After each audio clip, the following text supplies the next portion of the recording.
when everything was telling me that it was over. Still there was a fire burning in my heart. There were days I felt like I was at my lowest. I pushed so hard I couldn't see beyond the pain.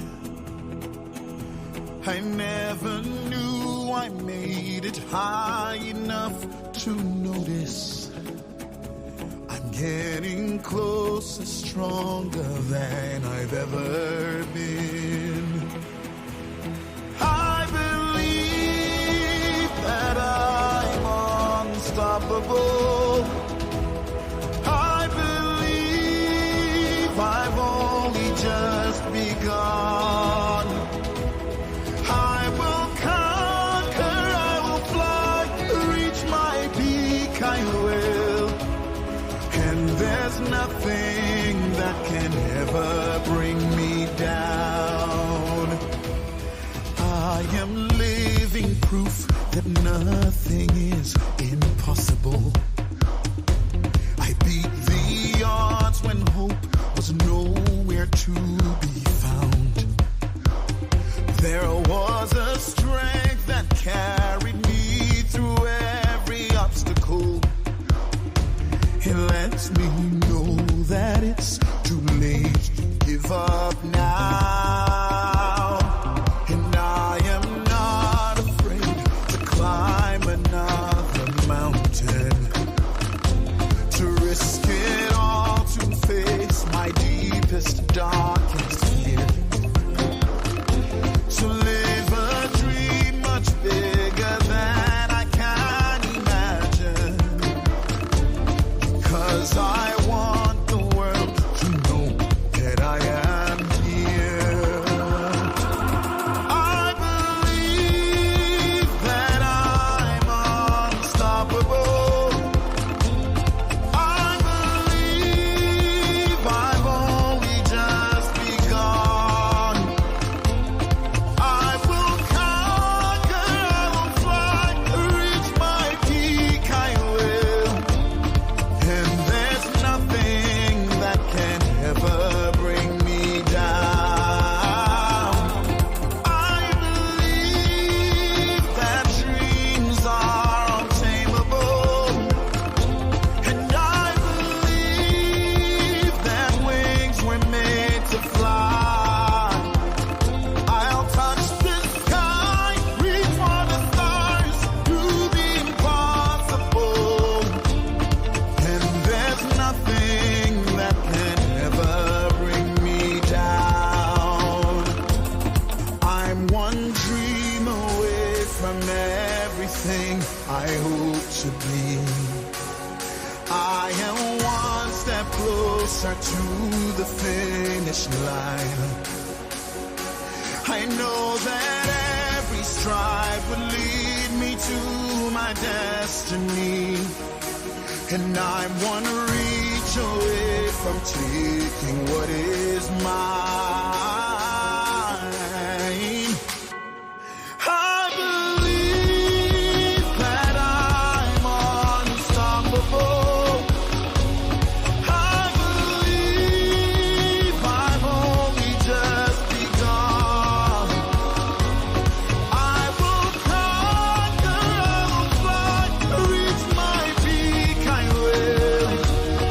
And there's nothing that can ever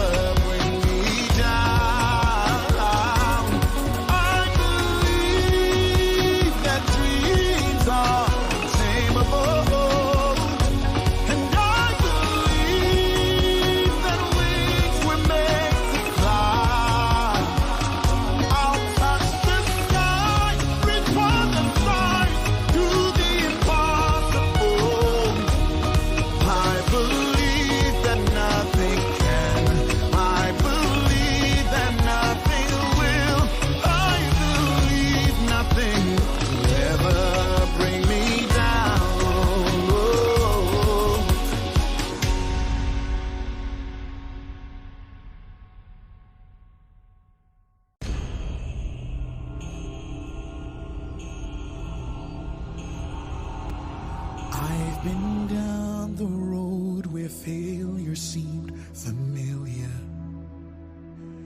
No one thought. Good morning. Good morning, everyone, from wherever you're joining us across the globe. Good morning, and you're welcome to this exciting webinar, another exciting webinar. So this month we'll be talking about what do examiners want. So this month's SGA webinar will be interactive, and we want our audience to please tell us where you're joining us from any from the states you're joining us from, your name. Just type in the comment section. So we have people joining us now. We have Durenda uh, Sapapati. So Gerald Sapati, you're welcome. You are welcome online. So we have just like what I said, this month's SG webinar is going to be interactive, and we have our speakers that are fully ready, fully loaded to dish out, some of the techniques to pass, techniques that can be used in passing or preparing our students. Also, as a student, some of the techniques that will be needed for you to excel in your forthcoming external examination. Also, we have Dania Dada Franklin from Ile-Ife, Osun State. You're welcome, Dania. So I want everyone, please, let's quickly keep it coming. Let's keep it coming. Let's keep it coming. So, okay. So we have some other people joining us as well. Other people joining, so we'll be expecting them to put it in the chat. If you're joining us from, if you're watching from Facebook, if you're watching from YouTube, or you're watching from LinkedIn, just kindly put in the comment section your name and where you're joining us from.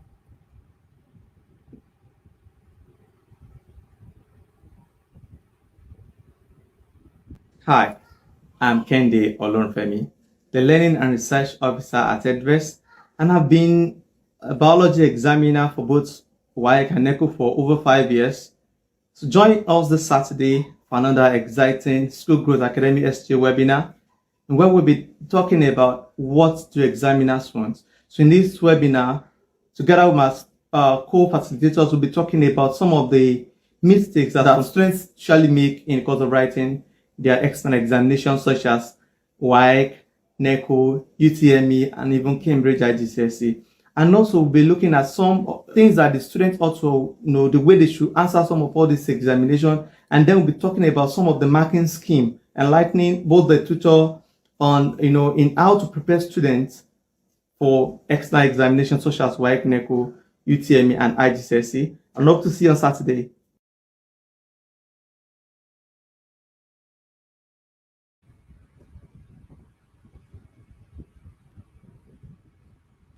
Okay. Also, we have Nasrat Juma from Tanzania joining us. So welcome, Narat from Tanzania. So we hope to see all this comment keep coming in. Just type in the comment section your name and where you're joining us from. Let's quickly do that. Let's keep that coming.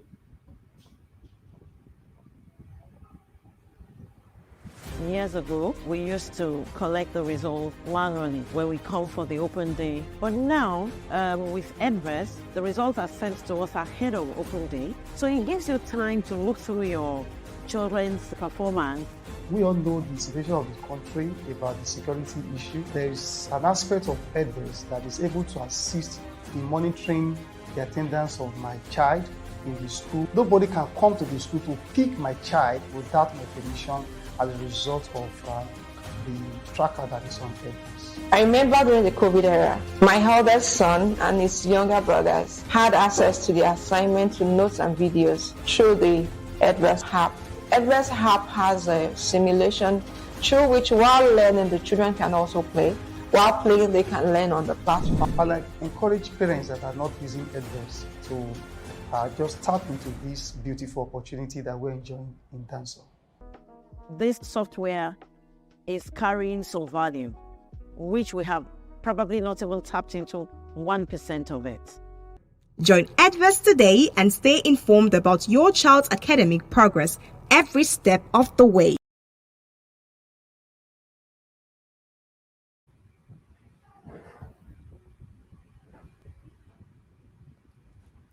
Okay, so let me just let's just start straight into it, and I think we have some other people joining now. We have Ayub Adam from Lagos. You're welcome, Ayub. You're welcome to this today's SG webinar. So, what do examiners want? What do they really want in in exams?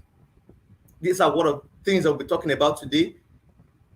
What do examiners want is a crucial question for students aiming to excel in their external examination, WAEC, NECO, UTME, IGCSE, and understanding the expectation of the examiners, what the examiners really want, what they are looking out for in some of the script that students are writing, and aligning one's preparation with the marking scheme can significantly enhance the likelihood of success.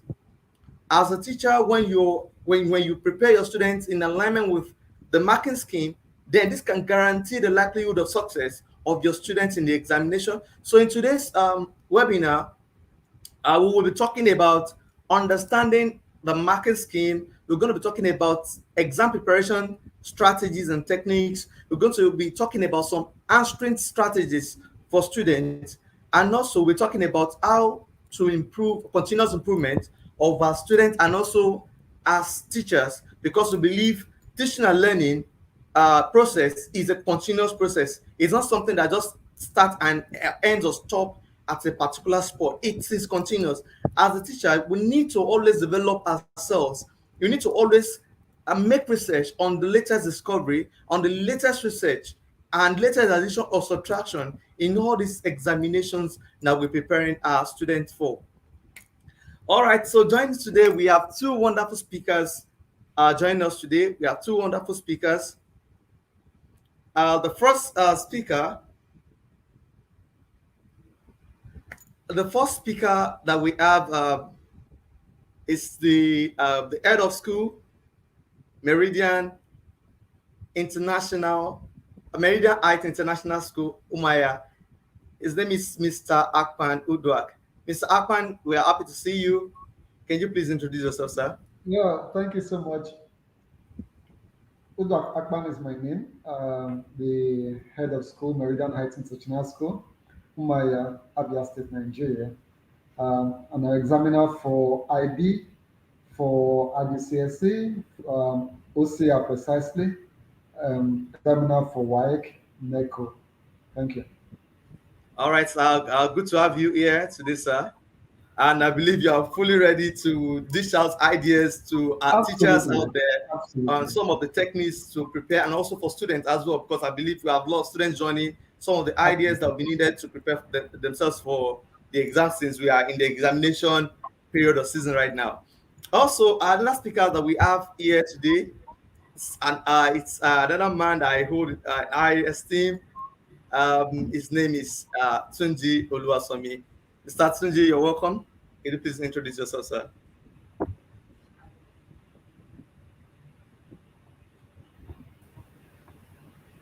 Okay. Am I okay? Yeah, once again, sorry. My name is Tunji Oluwasomi. I teach history, politics, religious studies, government also. I work with Maple Canadian College. I'm also an examiner for IB, International Baccalaureate, OCR. So I'm glad to be here.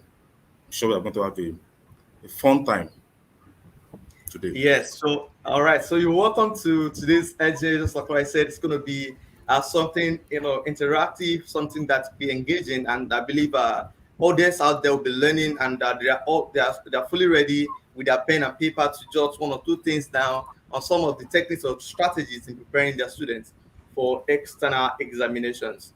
Now, now let's go straight.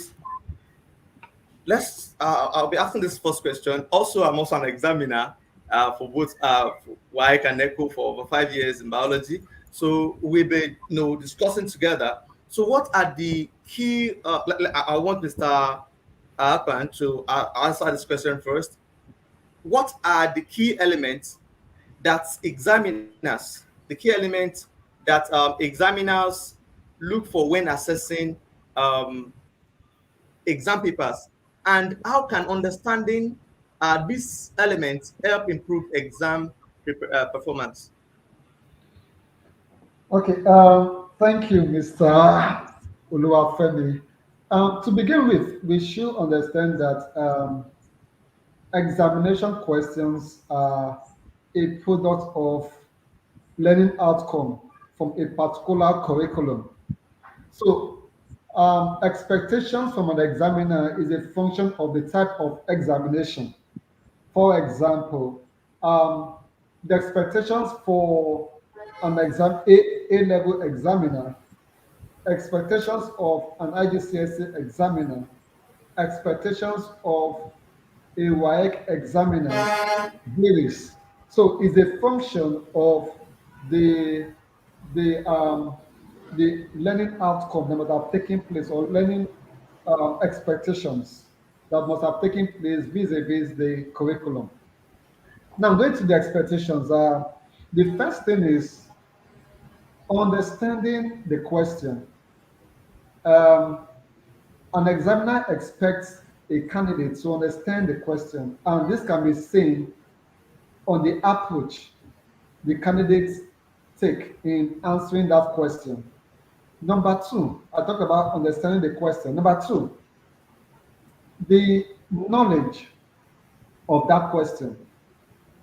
Having sound knowledge of that particular question is also one of the expectations, what they look out for. And this will depend on the level, the scope of the knowledge will depend on the level. We have different levels when it comes to assessing um, answers of a candidate. So depth of knowledge is another aspect, understanding of the question, depth of knowledge, analysis, critical thinking, examples, references, relevant references. These are critical areas that an examiner look out for when um, marking a candidate script. Thank you, sir. All right, sir. All right, sir. I think that yeah, that's that you've I think you've nailed that. So, Mr. Aulasomi, so now from your own perspective, what do you have to say about the key elements that examiners look for when assessing student exam papers, and how can understanding this element help improve exam performance? Thank you very much, Kenny. Mr. Akman has said a lot of things. I will just add one or 2 points to what Mr. Akman has said. One important element, which I think is very important for all students to take cognizance of, is clarity and coherence of response. Clarity and coherence of response. I needed to repeat that again for emphasis purpose. So you must be clear enough in the process of passing your information across to your examiner. You must be clear enough. Most times, students tend to write a lot of big grammar, and in the course of writing a lot of big grammar, they tend to muddle things up, or they tend to complicate issues for themselves. At the end of the day, the response will not be coherent. So, coherency of response and clarity of thoughts and purpose is very important. Just assume that your examiner does not know a jack about that particular topic or that particular question. So make it simple, not complicated. Then another important thing is the way you carve your introduction. That is very, very important, especially for those in humanities. The way you craft your introduction, we tell us if we want to read further, or if we will develop interest in the body of your work. So your introduction is very important, and it must be crafted in a clear and concise manner. Thank you very much. Okay, sir. So I believe I think from what we've said together, we've all said now. You're talking about. So can we agree, or can we say that most of the preparation for this exam, I think some of this conception or some of these errors are from the teachers. I think I've seen. I've been in a classroom. Teacher trying to. Can we say that it is from the teacher's end? Trying to teach the students. They are not even teaching the student in line with the requirement from by the examiners for that particular exam, right? You know, the way the way you prepare students for WAEC can be quite different from that of IGCSE, right? Do you all agree with that? Yes. Yes, absolutely correct. Yes. So now, I think these are some of the things that teachers, in one way or the other, I think we are guilty of. I think some of all these things, right? When we are teaching students in class, we teach them, like, should I say, out of context sometimes. Just like what Mr. Olasami said, it was like, students coming to, blow grammars in the examinations. I think this happened. I remember when there was a question in the, I think, biology NECO sometime, I think 4 years ago. We were marking, they were just to list some things, right? And it's a student writing 2 pages for just listing. And if you scan through all the 2 pages the students have written, nothing. There's nothing worth marking or grading there. Now, I think these are the things that teachers, we need to work on, right? And I believe, most teachers um, do, when teaching students, they don't teach students with the marking scheme, or the examination that parents the student. They don't teach them, putting it into consideration. They just teach based on, okay, I want the student to know that I understand this, subject, right? And you see them coming to class to blow grammars, and sometimes they teach out of context, like WAEC. There are some topics in WAEC that are not in IGCSE, right? So you're not preparing the students for IGCSE, you're not blowing grammar, teaching, and what you're preparing that student for is not even in alignment with that. So can we say that teachers, what do you think could be the cause of all these things, sir? Mr. Akpan? Yes, thank you. You spoke well. I think most times some teachers they don't marry, they don't get really conversant with mark scheme, and it can be disappointing when we are marking this student script, because a student script is it's a reflection of what the teacher has taught during teaching and learning process. Let me give you a typical example. As examiners, we prepare what is called examiner's report after every series or cohort or diet of examination.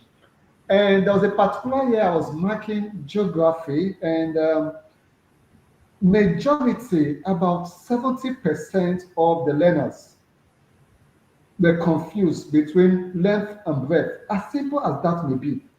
That was in WAEC. I think it had to do with map reading interpretation. So they confused, they used length for breadth and breadth for length. And with that, they didn't score any mark when it had to do with that particular section.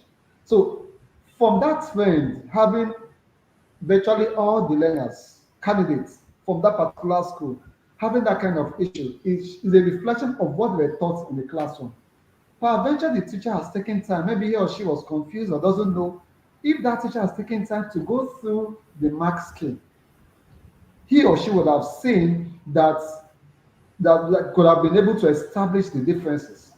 So teachers need to really get abreast with mark scheme, not just previous years, because sometimes the objectives, the what examiners look out for changes the time, depending on the curriculum or where the examination body per se. And apart from that, the mistake most teachers do is that they do not share this math scheme with their learners. Okay, they believe it's the teacher's property, which ought not to be.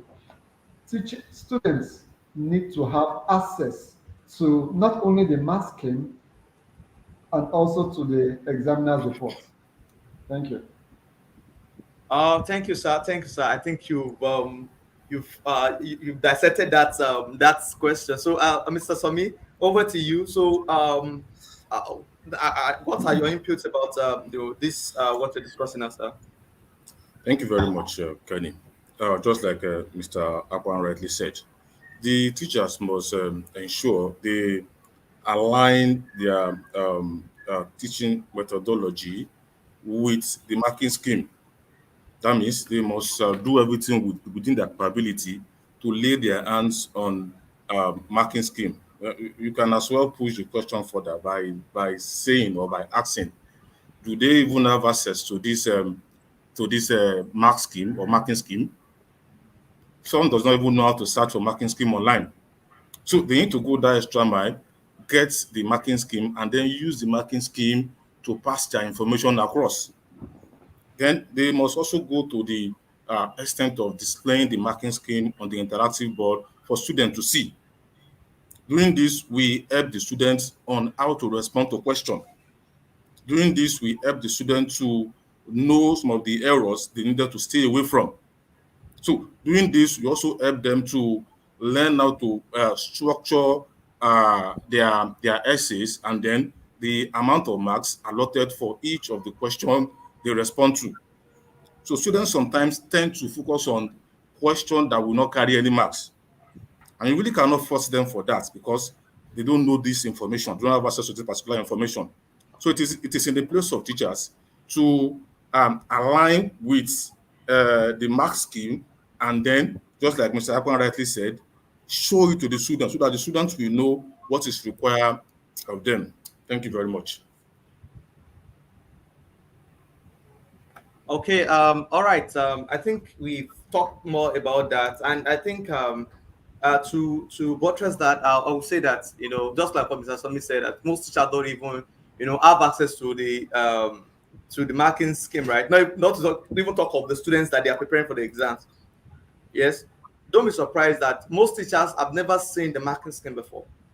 Most of them has never been to the coordination center, and I believe these are things that as a teacher you need to do in order to improve yourself, right, as a teacher, or also for academic success of your student. And this one is also for school owners, right, school administrators, principals, school heads. It is very, I think it's important for them to always should I say advise or make it like mandatory for their teachers to be involved in. They might not mark, but involved in, let's say, the 2 days coordination, let's say for example Y Koneko, the 2 or 3 days coordination, so that they can see all this argument. I remember there was a year I went for coordination, and there was this thing where we're arguing on a particular concept. Now, in some textbook, yes, it was boldly written there, but what we're looking at for is quite different, right? The way they wanted to put it is quite different. And also, there was a particular year we're looking at, I think I was talking about types of placentation, and the students there, the students script that we are using as an example wrote it correctly, parietal, but the fact is the student did not cross that T very well. Maybe due to still was very anxious to submit and all that, he was not able to do that. This thing alone, singular thing alone, caused the student that particular mark. Now, when I saw something like that, I had to go back to my class. I had to tell my students these are the things that are needed. I had to show them so that they also can see some of the things that, okay, this is what the examiners really want. This is how they want it. Now, in the situation whereby teachers themselves do not even have access to it, they've not seen the mark scheme before. Even the school head has not even, these are the things that I believe school head, school owners should encourage teachers to do so that they can get themselves familiarized with the marking scheme. Okay, now then the next question will be now looking at even preparation for exams. I believe this is happened almost in all schools. I will say, let me say, okay, it happens across board, right? You see a situation whereby even the internal examination, I believe, for anything that will happen, be it success or failure in any external examination, it all begins internally, right? In the CA test, in the terminal exams. Now you see teachers trying to set, let me put it, simple questions. Why? Because of the target set by the school head, and maybe if you are unable to meet the target, they'll tell you like, okay, you receive a query why your students in the first term, why your students having like a class average of 40%, 50%, and they expect something around 70. Now you see teachers before the exam, a day before the exam, revising the question with the students. Even on the day of exam, early in the morning, they revise the question, claiming they're doing revision. That one alone. Another one is you see teachers, giving the student the easiest, just like let's say math, they give the student the easiest example. In the textbook, the number one example is always the easiest. Now, giving such to the students, whereas now you are preparing students for examination in which they don't know who said the question, how it's been said, right? So let me throw this question to Mr. Akwan, being the head of school. Sir, as the head of school, how do you think we can curb this so that it won't affect, our expectation in our external examination? Because for as a parent, if my student is first term 90% average, second term 90% average, you know, SS2 90%, I expect in the WAEC nothing less than A1. But at the long run, when a result comes out, the student failed. So, as the head of school, sir, what do you think could be done to curb this from happening, sir, or the further Okay. recurrence? Oh, thank you, Mr. Olua Femi. Let me start with the one of your statements regarding teachers being examiners. Now, school heads, principal, this is a call to you. Please and please release your teachers to go for coordination. Release your teachers to go for coordination. It is critical, it is important. In my school, when it is time for coordination, I release my teachers. They all go for coordination because in the long run, the knowledge acquired will be applied in the classroom. Now, going to your question, Mr. Oloa Femi. Now, sometimes as a school, some schools tend to want to please parents at the detriment of the future of their learners. I believe in being objective. In being objective, this is your child's result, and that is what it is. It's not about the failure or the success. If a student doesn't do well in a particular examination, what strategy do you have to remedy the situation? You should be able to have that when presenting the result to the parents. But when there's no, result is just mere figures, numbers.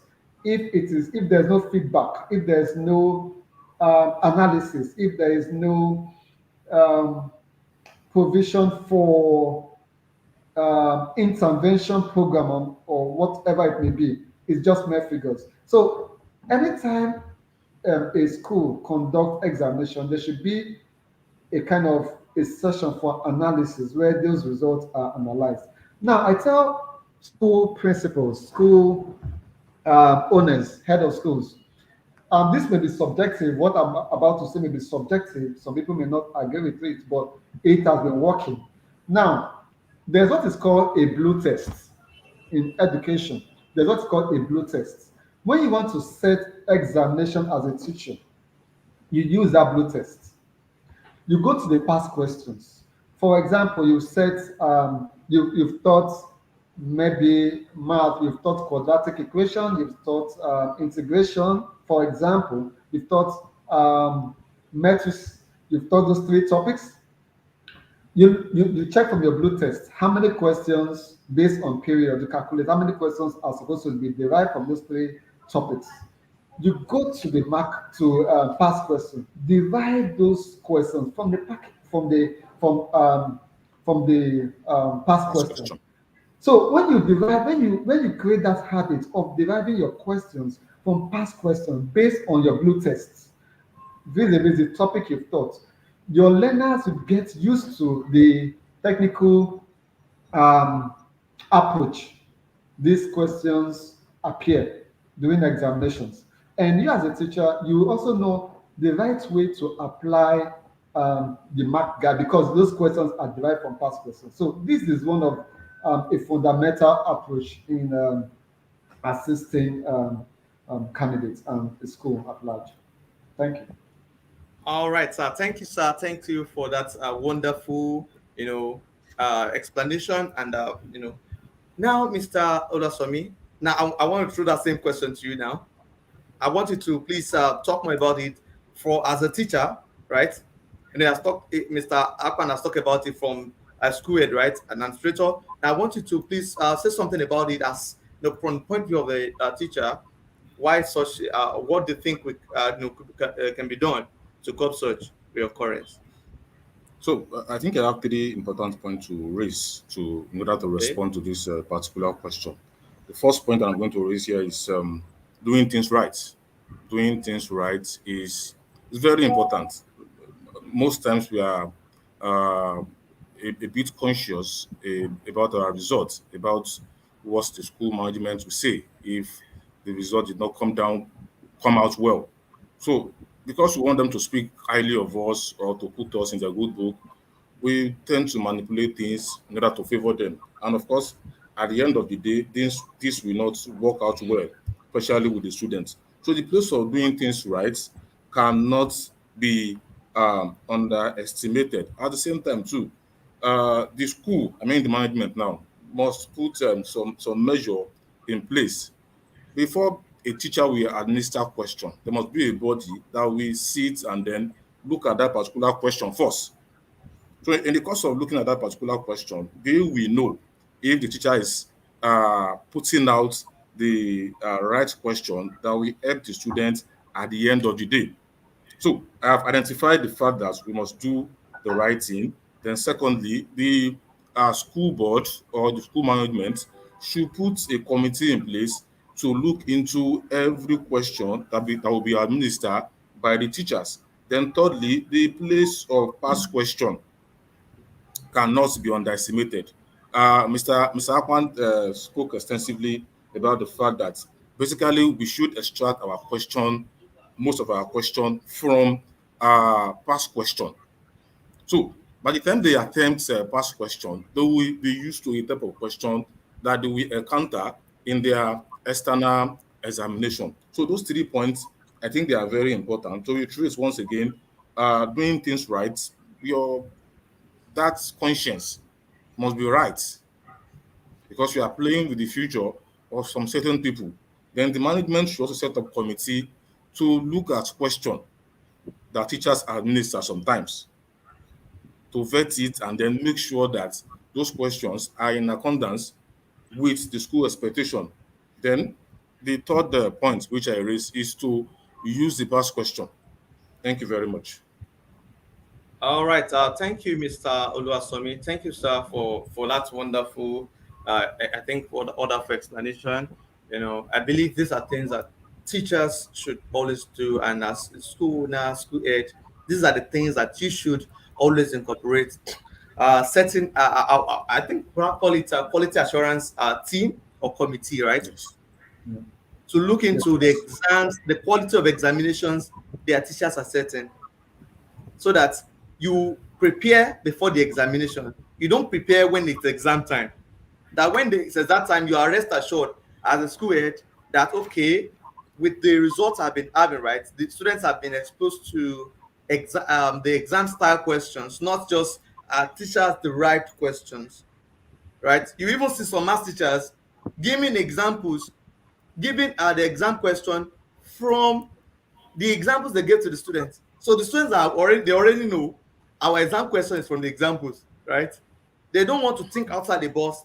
They don't want to look at okay, any form of question from that same topic, but from another maybe examination, let's say from NECO. As a teacher, you're preparing your student for NECO, for UTME, for WAEC. Once you teach a topic, as you're preparing for the topic, you should always pick one or two questions from the examination you are preparing them for. You know, give them as classwork, give them as assignment, give them as exam. By so doing, you are preparing them for the later, so that when the time comes, you yourself you are rest assured that oh, my students are fully prepared. You are not even scared of anything. You are not you will be rest assured that oh, this is what I'm expecting. Even by that time, you yourself already know the expectation of your students. Okay. I think this will be what are the common misconceptions students have about the marking guide, the marking scheme, and how can this misconception be addressed? That let me put this on to Mr. Apan. Now, from your field, you've been marking for years.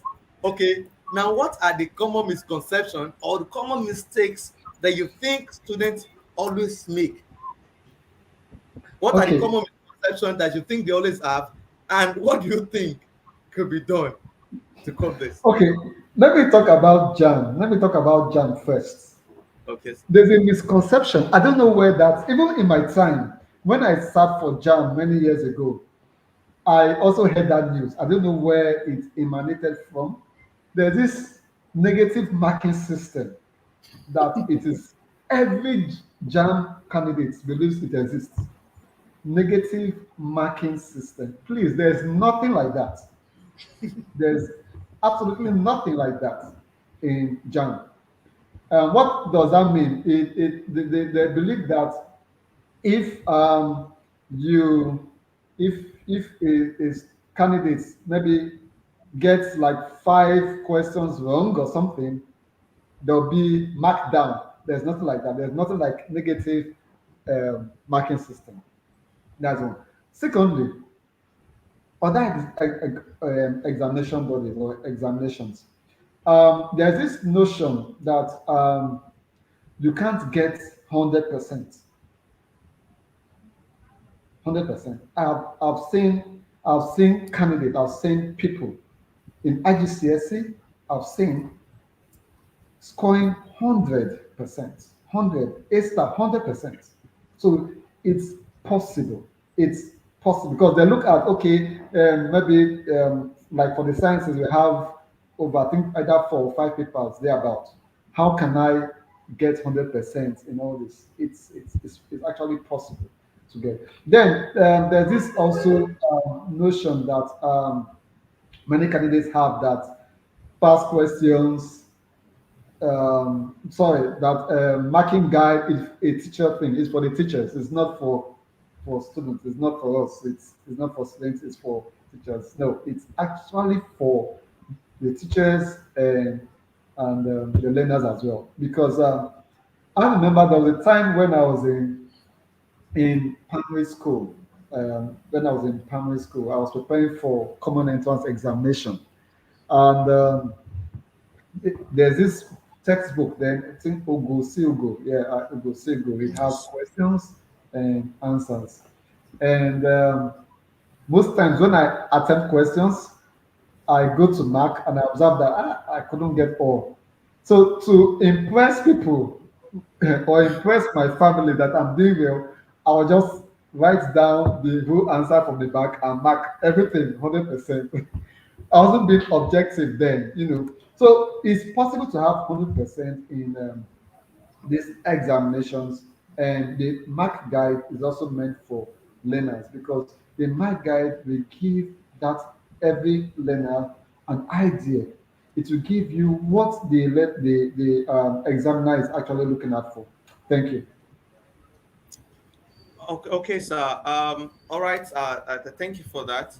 Now, Mr. Olasobi, so what can you say about some of the misconception that students only have in towards the marking scheme, and how can this misconception be addressed to improve exam strategy? Thank you very much for that good question. So there's this notion that quantity trumps quality. Of course, I'm talking from a humanities point of view, where you are required to write very well. So sometimes student tends to write voluminously. However, you can hardly pick something significant from that particular write-up.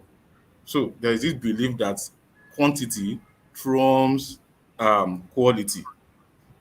No, it's a lie from the pit of hell. So basically, quality is very important, even though it's a requirement that you should write voluminously. But at the same time, too, because of writing voluminously, don't write jargons because you want to fill the paper. Write, even if you're going to write little, then it should be filled with quality. So it's a big misconception which we need to address so that the students will learn how to, even if you don't have the capacity to write voluminously, at least the little you can write, let them be filled with quality. Then another important thing, which also we need to take cognizance of, is the fact that there is this erroneous belief about the fact that students ignore the importance of keywords and phrase in their write-up. They just write without, for each of the topics you are going to come across in humanities, we have some keywords associated with those topics. You need to figure out those keywords, and those keywords must surface in your write-up. So ignoring the importance of keywords and phrases will, in one way or the other, affect your overall performance. Lastly, I also need to talk about the fact that overlooking partial credits opportunities, overlooking partial credits opportunities. What does this connote? Some students believe that if they don't know the complete answer to a question, that it is not worth attempting. Unknowing to them that many marking scheme or many marking scheme award partial credits for demonstrating partial understanding or relevant knowledge associated with that particular question. Of course, you may not have the full response to that particular question. I'll take, for instance, now you are expected to answer 6 questions, and then you are not that sure with the 6th question.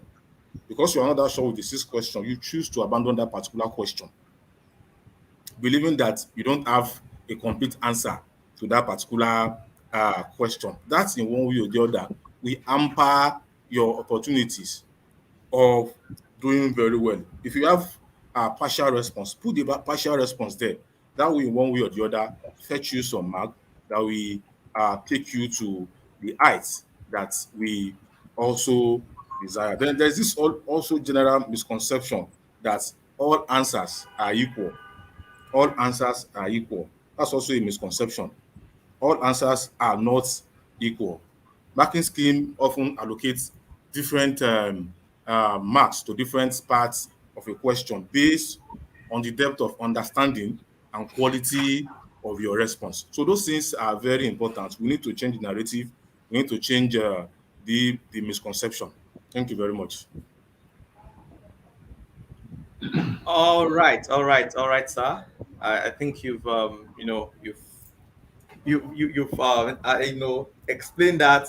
So let's look at the comment section. We have Oye Toro Obadaya says, I think teachers should be exposed to the different kind of tests available and their relevance based on the level of education concerned. This will really help. And she also said teachers should also take more courses when they can be assessed using this grading system. Yeah, when we talk about continuous improvement, these are things that these are things that teachers need to always do. School owners, school heads should always encourage continuous, personal development, right? Career development for the teachers. And one way to do this is also, mainly I would say make mandatory for all teachers teaching exam class. I will even say all teachers now, because if you are teaching exam classes, if you are not, if you are, let's say for example you are teaching SS1, and claim you are not teaching exam classes, you started the foundation, right, of that exam from SS1. So I will advise school owners that they should make it like a mandatory, or should advise their teachers to always be involved in coordination, even if they're not going to mark. At least that 3 days coordination, they should be involved so that they will know the latest discoveries, how they expect their students to mark or to write the listen, what the examiners are looking out for to mark. Because you see students just writing, claiming. I think these are things that happen. The student coming out of exams happy, the exam is very simple. Yes, they know the answer. The question is very simple. They study hard for it. But the fact remains that were they able to put it the way examiners really want it? No. That is why when the result comes that you see students having these 7 CCs and are claiming, wow, what I wrote should at least give me something like A1. Yes, because these things have been what the teachers have been pampering. Teachers just write, oh, I love this. He has an idea. Mark, he has an idea. And when you get to marking, let's say why, idea is not needed. Just like what Mr. Somi said, there are some key terms needed for some part. Let's say you are defining a particular concept in biology. There are some key terms that must be there. The way you arrange might not be, might not be very okay. But when all those key terms are there, they mark it. Or when they ask you to explain the process that happens, the process of something, let's say you have to explain the process of kidney of urine formation, there are some things you need to put there. But you see students writing, okay, you drink water. No, writing their pistules, where they're not even looking out for that. All right, I think right now we quickly go on a short break. So when we come back, we talk. When we come back, we talk more about all the things that examiners want, and all we'll be talking about is about teachers now. Now in the next session, I'll be moving down to the student part of it. What are the expectations of the students? What are the things that students should do in the examination? I will be right back in the TV. Stay tuned. Scaling up in your academic performance shouldn't be a hurdle. Imagine getting support from a product that cares. PQ by Edvis. Take mock tests and exams on external exams of your choice, such as WAEC, NECO, IGCSE, and more. Get to know your weaknesses and strengths in various subjects after each test through analyzed data. Click on the link to get started now. All right, so welcome back. So just like what I said, now we're moving down into the other part now. Now, what strategies? Now the next question is: what strategies can students employ to ensure they accurately interpret and apply the marking scheme criteria during examination preparation, and why answering question? Mr. Akpan, in Okay. your study. Okay. Thank you, Mr. Luafemi. The first thing is they must be objective when practicing past questions. They must be realistic and objective. What do I mean? I gave a scenario when I was quite young in my primary school when solving past questions. Sometimes I even look at the answer, then write the answer. I'll look at the answer in in the back of at the back of the textbook because the back of the textbook is more like a mark guide. So I'll write down the answer and mark myself. So they need to be objective and realistic.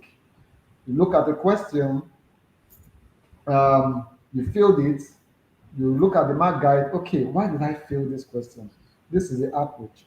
Number two, I talked about being objective and realistic when doing past questions. Number two, there's a need to, for example, in a multiple choice question or objective questions, when when they are marking after practicing, looking at the marking guide and marking, those questions, those answers or options that are wrong, they need to analyze. They need to look at why is this question wrong? Why is this one wrong? We have A, B, A to D.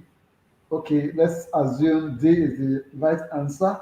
Why is A wrong? Why is B wrong? Why is C wrong as well? So they need to assess these things. Then again, they need to identify difficulty, areas of difficulty.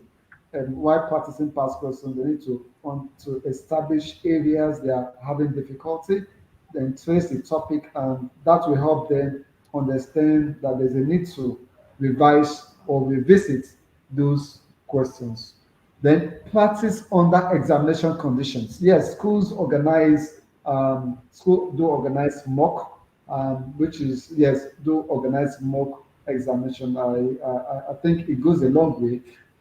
But as a student, as a learner, it's also expedient that you subject yourself in a somewhat examination condition and practice these questions. Thank you. All right, thank you, sir. All right, so over to you, Mr. Oluwasomi. So, what strategies can students employ to ensure that they accurately interpret and apply the marking scheme criteria during examination preparation and while answering questions?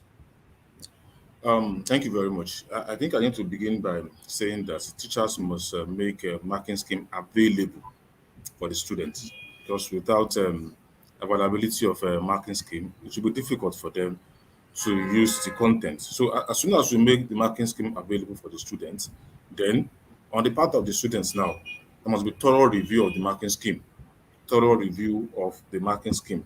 We must begin by reviewing the marking scheme provided by the exam board or exam past papers. You need to pay thorough attention to the specific criteria used to assess responses, including some key concepts associated with each of the questions or each of the response. Then the depth of understanding, and then the skill requires to do very well. So everything put together will be under thorough review of the marking scheme. Like I said, we need to make the marking scheme available for the students so that they can make proper use of the marking scheme. So another important point which I also want to emphasize on is the analysis of the sample response. There's always a provision for sample response.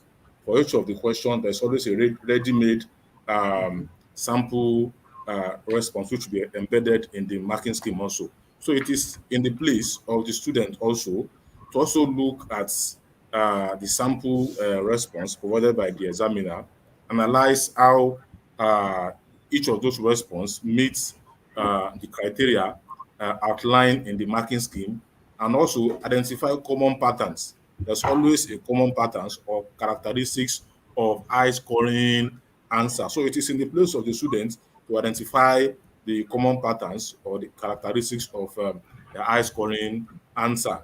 Another important thing that we also need to take cognizance of is practice with past papers. We really cannot overflow the importance of using past paper to practice. So practice answering past papers with under time condition. That is simulation. I think Mr. Agman spoke about that in one of his response. Simulation under time condition, using the marking scheme to also evaluate your response. And just like Mr. Agman also said the other time, you need to be objective. Even if you don't get it right, if your response is not a thorough one or is not a valid response, there's a time for you to keep writing until you get to the place of perfection. Compare your answer to the model response provided in the marking scheme. That is also very important. Also, so in the course of practicing, also use highlighters or annotations. Use highlighters or annotation to mark key phrase or terms in the exam question that correspond to the marking scheme criteria. What is the benefit of this? This will help you to stay focused on addressing specific requirements needed to do very well in that particular subject. And lastly, seek for feedback. Seek for feedback probably from your teacher. Approach them and show them your work. Seek for feedback. They will add some inputs that will help you in the long run to excel. Thank you very much. Okay, thank you, Mr. Somi, for that.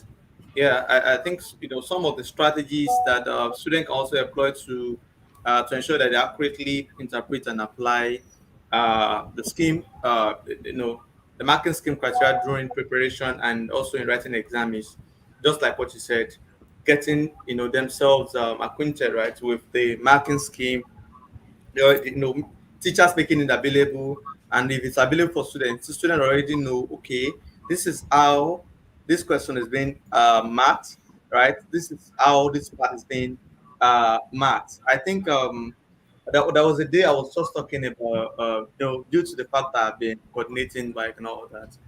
So there's this topic in biology That topic, I think these are one of the things that we teachers always get it wrong. I think Mr. Somi said something like that.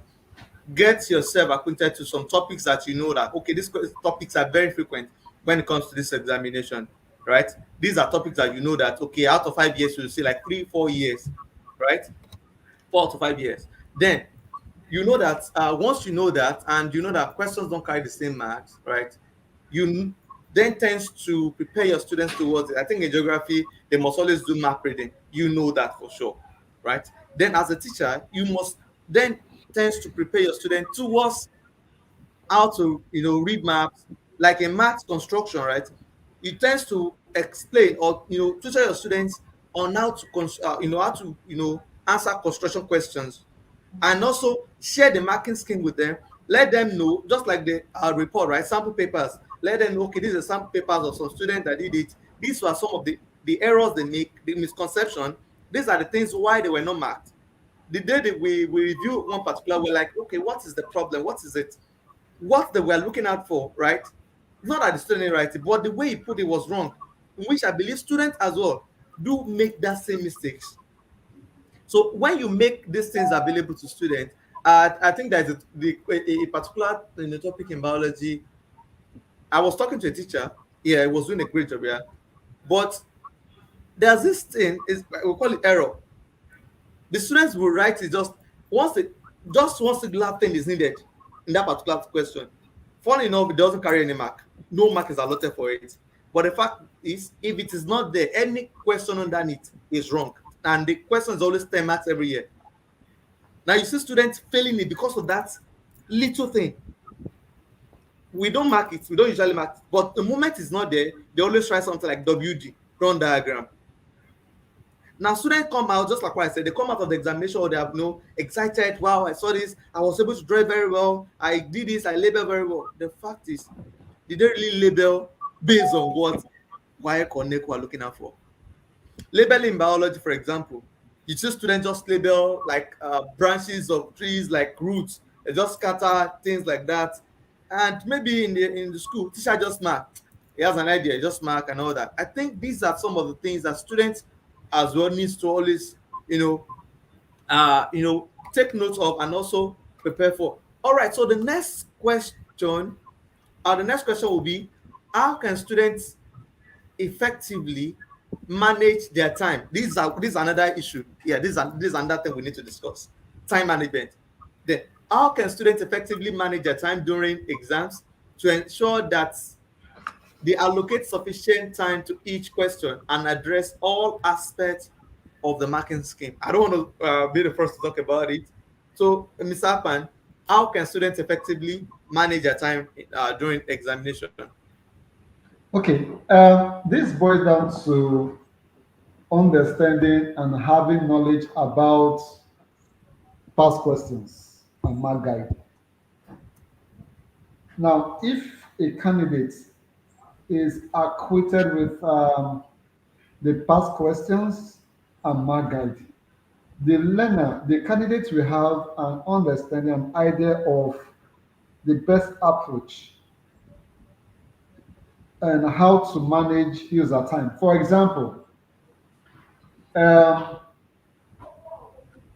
a candidate that has been solving past questions get to the examination and sees, let's say, math, for example, or geography, for example, in a particular section, there a question is takes about 15. A question is allocated 15 marks. We have another question allocated 2 marks. It will not be new to the students. He or she will understand that I have to spend time in the ones that has the maximum marks and time frame. And this brings me to teachers. I always advise teachers when setting questions, you put mark and you put time frame. So if they've been solving questions in school with a particular time frame and the marks allocated for each question is stated, clearly stated. When they get to the examination hall, they are used to it. They know that, oh, I have a particular stipulated time for each question. And again, for question like objective type question, we have sometimes we have like 1 hour, we have like 50 minutes, depending on the questions. All they need to do is to divide the time with the number of questions and then understand that averagely I shouldn't spend more than a minute in the question.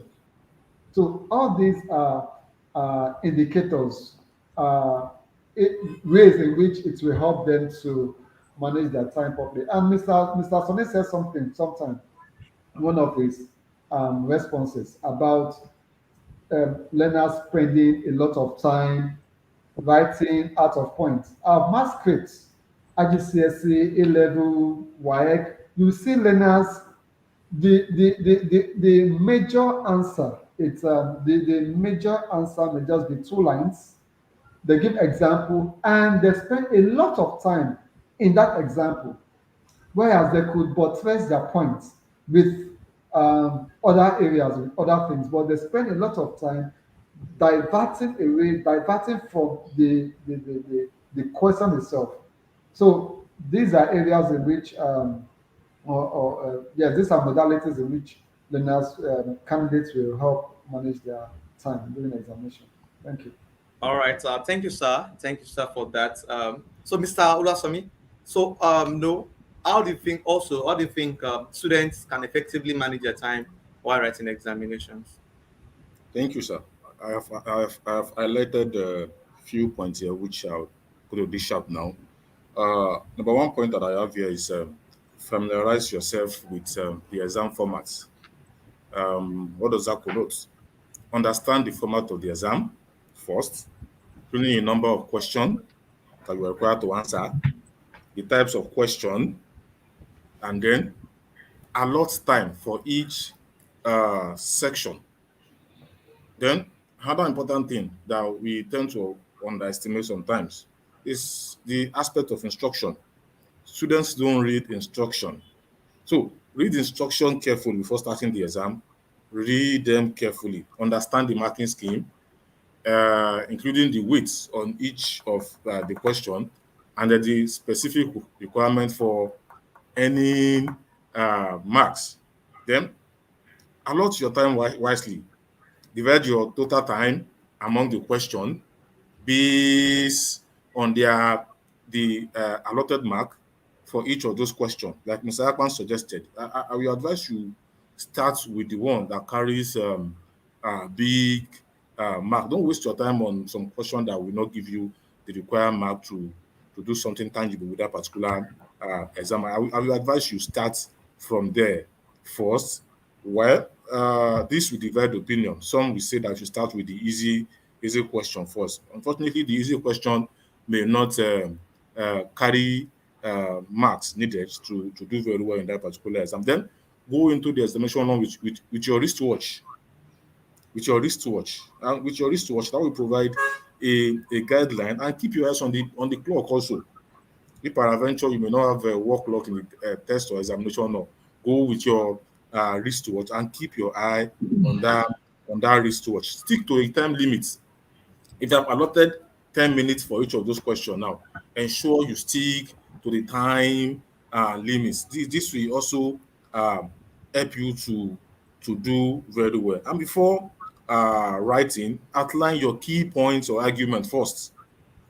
Outline your key points or argument first. And like I used to tell my students, in your introduction, ensure that you inculcate all the points you want to write about in your introduction.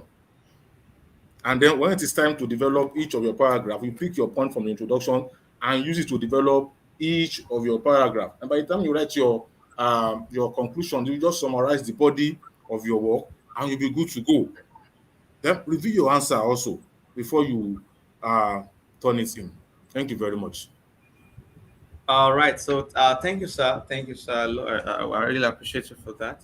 All right. So before I say anything, so if you have any question, audience, if you have any question, you can start putting, typing in your question so that we can answer it together. Also, I think some of the things that the ways in which students can effectively manage their time is also, talking about. Let's look at multiple choice question, objective, for example, I always tell students writing math or anything, scan through the question first, answer the easiest one first. I think there's challenges that students always make when it comes to objective questions, right? They spend lots of time on a particular question, neglecting others. Whereas there are some questions, objective questions that just reading, you know that this is the answer. You don't need to rack your brain around it, right? But students tends to, so when they now, yeah, okay, 10 minutes to submit or 5 minutes to submit, you see them start, thinking, just thinking anything they like. Whereas they could have just gone through, look at some easy ones, you answer those ones for us. Let's say, for example, even in theory for biology, let's say, for example, in the theory, you go through it to see, okay, the first part had to answer two questions, right? And you just look at it, just look through. Out of the two questions, I believe when you look at it, you must have seen some. You don't just dwell on, okay, this is number one. I must finish number one before I move to number two. No, you can answer number one. The ones you know about it, okay, answer it. Then go to the next question. By the time you are answering all those ones, you might have remembered out the second part of that number one. But you see students spending lots of time on a particular question, and in the long run, they are unable to um, complete their exam. I think now Mr. Appa said something about time management. It should be we should start from even our respective schools, right? When you are given your so this now go back to teachers and also school head. I will stick with our school heads. Setting exams, okay, well and good allocated time, 1 hour. You now see a situation whereby students are still writing. They'll give okay, I give you extra 30 minutes for you to complete the exam. Even okay, after that, okay, they will now bring the student, okay, come to the staff room and complete it after closing because they are not yet done. The student now eventually spend like 2 hours, 30 minutes to answer the question. Now, students like that is used to something like that. Now, such student now is preparing for why, and we're not expecting such student to answer such question in 15 minutes. Sir, what do you think we can do as teachers, as school head, to curb this thing? Yeah, what do you think can do, sir? Fan? You are the head of school, yes, sir. I think schools that do that, they are just merely compromising standard. They are compromising standard. Um, for the fact that all these learners are going to sit for the same examination, there's not going to be a kind of compromise or special treatment unless there is a SEN involved. If there's an SEN involved, is different. Apart from that, I don't encourage schools to do that because, in fact, what some schools do is that they try to, for example, if an exam, a normal external examination, for example, NECO, let's say NECO, a particular paper is 2 hours. Internally, they make it 1 hour 45 minutes. They try to build that time consciousness amongst their learners. So for schools that do that, they are just they are compromising standard, and it's not the best. That is being biased because we have other learners in the same classroom that keep to time, and they're not bringing out this particular learner and giving her special consideration, unless that is SAN is involved. If that is the case, then it's allowed. Thank you. All right, thank you, sir. Thank you, sir. So, Mr. Ola, over to you.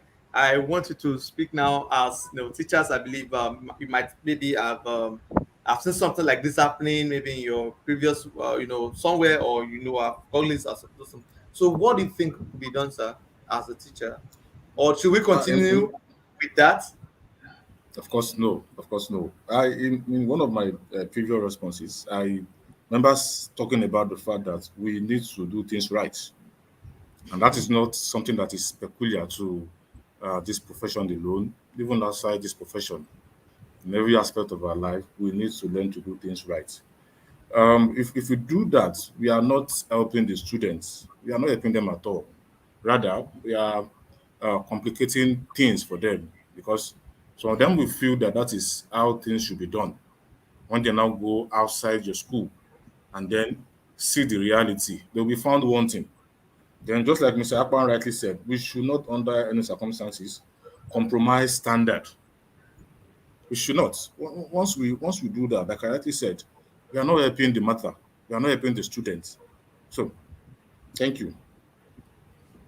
Okay, sir. I think I appreciate you for that. That we should not compromise standard, right? And we should just do the right thing, right? Prepare the students and see if even our questions should be standard to you know. I think I got something from Mr. Alpan. I think it's Mr. Somi. Like if the exam is for an hour, then internally we should be preparing students for like 50 minutes so that, and also I think we should, as teachers, we should start preparing students and also try to train them that even after they are done, they need to create time to go over their script before submission. I think that's another thing because students, they have this attitude of, okay, when they are rushing, right, that's okay, submit everybody, you see everybody rushing and neglecting some parts that they maybe they just feel like, okay, I'll come back to this one later. And it might not even be rushing due to the fact that they are done with it. They don't want to go over their work. We should try to always encourage them to go over their work. We should make it an habit to inculcate that in them. Not that we'll start helping them. No, no, no, no. But we should just inculcate it as an habit for our students to always, go over what they are. So I also have this last question. So we're still expecting questions from the audience, students online joining us, and also teachers and school aid. So this question is directed to Mr. Akpan. I believe your subject is more practical based. Now, what are some practical tips and techniques for students to effectively self-assess? I think Mr. Sam can also answer this. What are some practical tips and techniques for students to effectively self-assess their answers against the marking scheme criteria to identify area of improvement and enhance their exam performance? Okay, thank you. I think fundamentally, accuracy, degree of accuracy is very important when it comes to practical, irrespective of the subjects, geography, physics, and that is why in examination, when it comes to analytical, quantitative analysis, we tend to have plus or minus 3 or plus or minus 5, within that range. The essence of that is we give room for for um, wrong calculation or measurement, wrong measurement, not calculation. So that aspect of being um, analytical is important when it comes to practical accuracy. The degree of accuracy is quite critical. Um, being careful, being not answering questions under duress, because sometimes the examination environment can create phobia for students. So, yeah, but practical sessions are important because you have to be um, at attention. You have to be careful. You have to pay attention to detail. For example, in geography, if you want to take measurements, you have to use your ruler or something to take measurements. You have to pay attention. Now, in geography, let me use geography, a typical example. If you have to measure a map, there's maps actually drawn inside um, a box, inside the box. Now, most learners, most candidates, when taking measurements of the dimensions of the map, they start with, or they take the dimension of the box rather than the map. So these are important things that they need to know, and that is where the mark guide comes in. Knowledge of mark guide, being abreast with mark guide, and all of that. So calculation is also important in particles. Being able to give to a level accuracy, accurate calculations based on data, either raw data or data that have been processed. ability to then again interpretation of data is also important when it comes to practical, and that is where critical thinking comes in. And from my experience, I've found out that most learners they are found wanting, they have challenges when it comes to critical thinking, ability to interpret data. They interpret it based um, on a um, on a general perspective, not based on the subject. So these are areas that I think teachers have to also look out for. Thank you. Okay, all right. Okay, Mr. Somebody, you want to say something? One or two things? Yeah, briefly. Um, Permit me to sound like a broken record once again. The place of having a thorough understanding of the marking scheme is very important. I think we've been saying that, and I'm still going to repeat that again. Begin by thoroughly understanding the marking scheme or the rubric provided by the instructor. This will outline the specific criteria used for the assessment. So once again, I'm pushing to the front burner the place of having a vivid understanding of the marking scheme is very important. Number two, you break down criteria. Now, what does that connote? You divide the marking scheme criteria into smaller and manageable parts, and this will make it easier to assess your own work against the criterion provided. Then we also have a comparison with an exemplar. If an exemplar is available, study the exemplar answer or sample response provided by the instructor. Then compare your work with the examples to understand the expected answer. If possible, if you have the opportunity, use peer review, engage in peer review section where you exchange and evaluate each other's work against marking criteria. This can provide valuable insights and perspective into what is required. And lastly, practice with past paper. You have overflog um, the issue of practice paper. Practice with past papers under timed conditions. Under timed conditions. That will, in one way or the other, help you the long run to achieve your goals. So after completing each paper, assess your answer against the marking scheme to identify strengths and weaknesses. Something you consider as area of weakness, then work more on that to make that area of weakness your area of strength. Be critical also. Be critical when you want to review your answer. So I think I will stop here.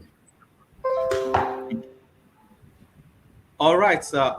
Okay. Let me just start from where you start, where you're talking about the use of past question. I think the use of past question can never, in preparing for examination, be underestimated. I think it's very, very important that we use past questions.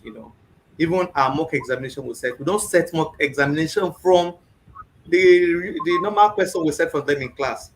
I believe a mock examination question should be from the past question. We should be Sorry, exposing them. sorry to cut you in, sir. For those for Okay. those writing for those writing history, if you don't work with past question, you are doing yourself a whole lot of disservice because Yeah. there are no new question out there again. Basically, what we do now is to recycle question. Take for instance now, the reason why the First World War broke out will remain the same forever. That will never change. You understand what I'm saying? The reason Yeah. why the Second World War broke out and the consequence of Second World War will remain the same. The same is applicable to those taking religious studies or what we call CRK and IRS, even government also. There are no new questions out there again. So basically, what we do is to recycle question. So if you get yourself familiarized with those past questions, that will help you in a long way. Of course, tendency that you're going to come across those questions again is very high. And when you come across them, it will be easier for you to respond to them. Thank you. All right. Okay. Thank you, sir. So, yeah, back to what I was saying about the significance of prepping students for exam using the past questions is very, very important, so that the students, they are used to the exam style questions, the exam itself. They have that mentality of the exams, not, oh, my teacher will just say, what is this? What is this, right? But they are used to that question. You've been grooming them on how I said that question, on how NECO said that questions, right? On how no Cambridge ICSE or IB, how they said that questions, and from there you've been assessing them using the marking guide provided by such examination body. You know, when the exam time comes, you'll be rest assured that, oh, my students, they already know how to answer this question. If they see any question related to this, they will be able to answer that. And I think here at Edvest, we have a product for that. We have a product like that, which is PQ by Edvest, which we have past papers from both WAEC, NECO, UTME, Cambridge IGCSE, and even we have for BK for year 9 students trying to write the normal the basic examination certification examination, right? We have questions in bulk like that, which it is timed. The moment to start, the time starts counting down, right? Which brings to the student now, you are working with time, not just, okay, you just solving past question, bringing out just like the traditional marking system we use. We solve for a particular year, you can even spend more than 3 hours, right? Because you are the one, you are the one access. But now it is time bound. 50 minutes, after 50 minutes, it will time out, and it will grade you and give you your area of weaknesses and the correct answers. All right.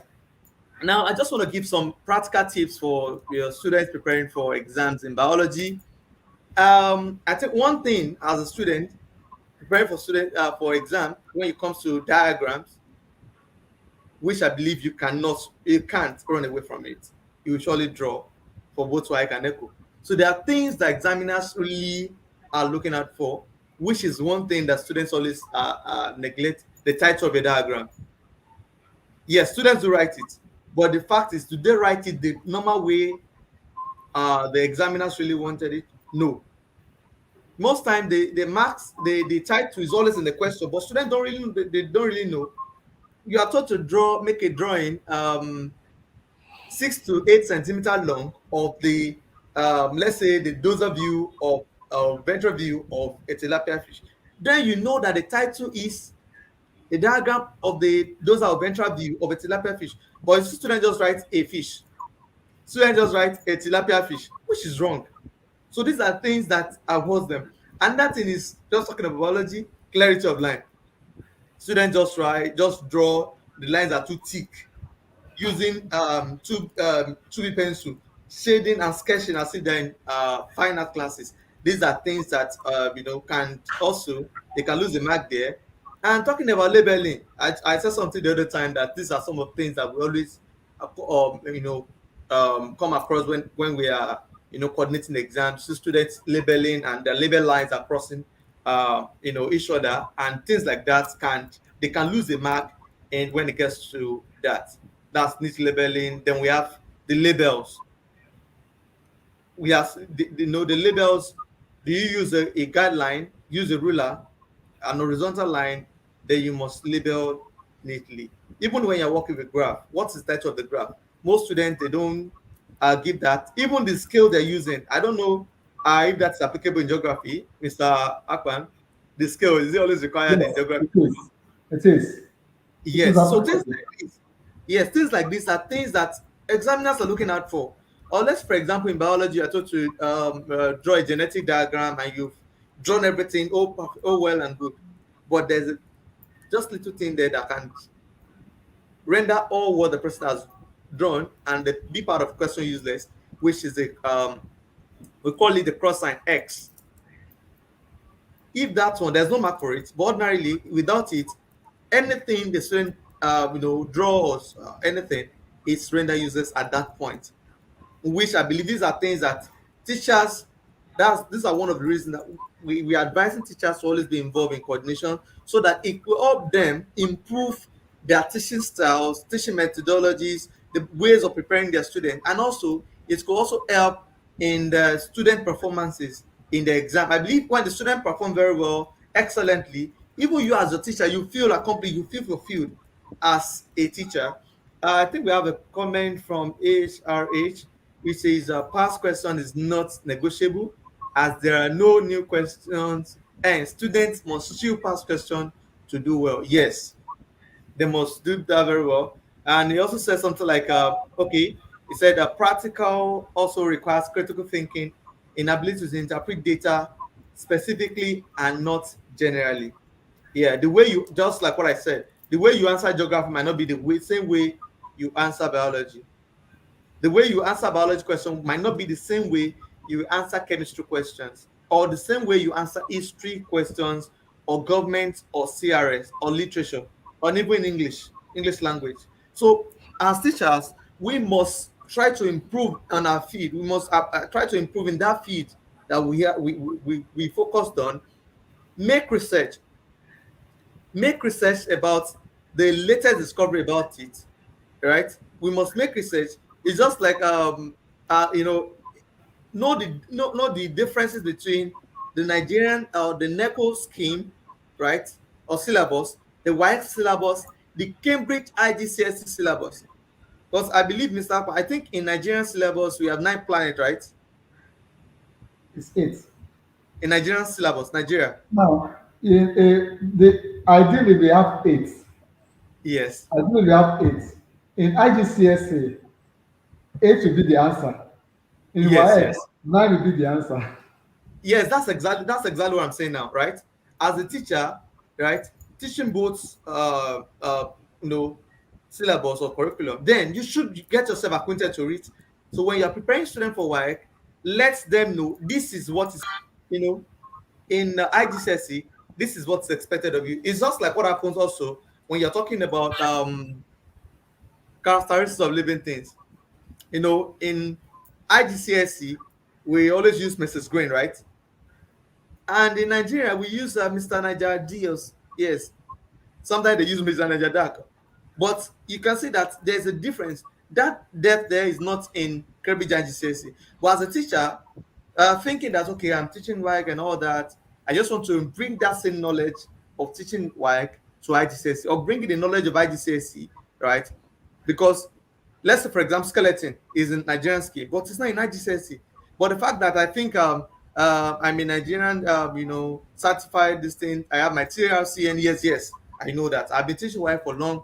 Then you have maybe you not working in IGCSE school and you think you're just teaching them everything Nigerian curriculum, thinking that it's the same way. The way they assess them are not different. So teachers, we are employing teachers out there to please get yourself acquainted to all these things.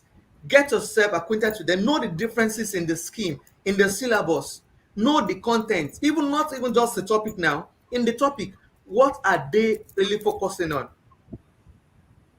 Because you can just be pouring out ideas, telling them, oh yes, giving them grammars, blowing grammars, botanical name here and there, whereas you're not even imparting any knowledge to the students.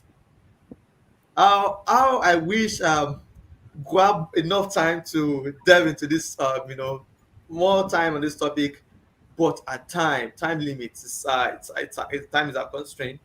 All right. So thank you, Mr. Akpan. Thank you, Mr. Olasomi. Well, I believe that when next we call on you or invite you for this ST, I believe you're going to, honor us to be here. So I just want to talk about some of our offers here at TEDVest.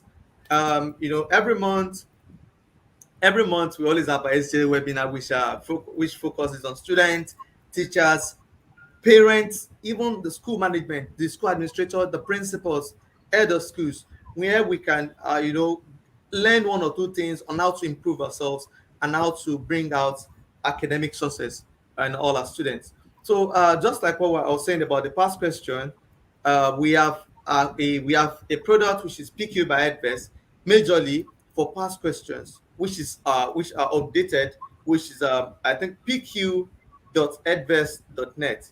pq.edvest.net is it. So if you just go there, you can practice the past question for students. It is time bound, even for student preparing for the junior WAEC, so it's a junior NECO, you can always go there. It is time bound, which helps to prepare the students or UTME. Just like someone said about the mock examination, yes, JAMB, they organize the mock examination, yes. But before that time, you can start preparing yourself using the normal CBT, right? You get yourself acquainted even before that time. So at that time, you are not in a haste to start learning it. You've practiced it at beforehand. So we use this medium to appreciate all our audience, all our teachers, students, school owners, school heads that joined today's webinar. Really appreciate you on behalf of the entire staff of EdVest. We are saying thank you for taking your time, Mr. Akpan. Really appreciate you. Even with your busy schedule, Mr. Oluwasomi, we really appreciate you for honoring our visitation to share parts of your knowledge with our teachers, and we believe that in the next coming examinations that we'll be having, we believe that Nigeria as a whole in our educational sector will record more success, even higher than what we've been recording. Thank you once again. And on this note, we're signing out for this month's SGA webinar. Next month, look out for next month's SGA webinar. We'll be talking on another topic relating to our educational sector. On this note, we're saying thank you and God bless you. Hope to see you next month. Bye. Bye. Thank you.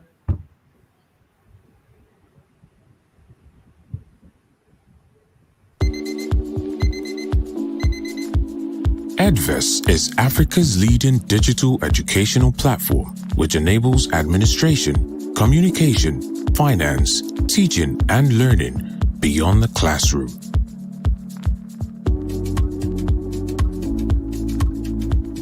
EdVest allows you as a parent to access and track your child's academic reports and personal growth at any time, giving you a better understanding of your child's academic performance.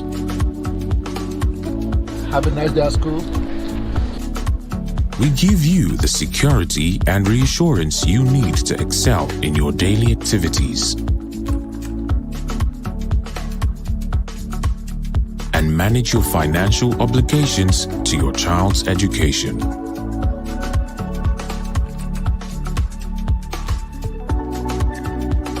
EdVest provides an administrative and management system which enhances accountability, teamwork, and growth needed for a thriving organization.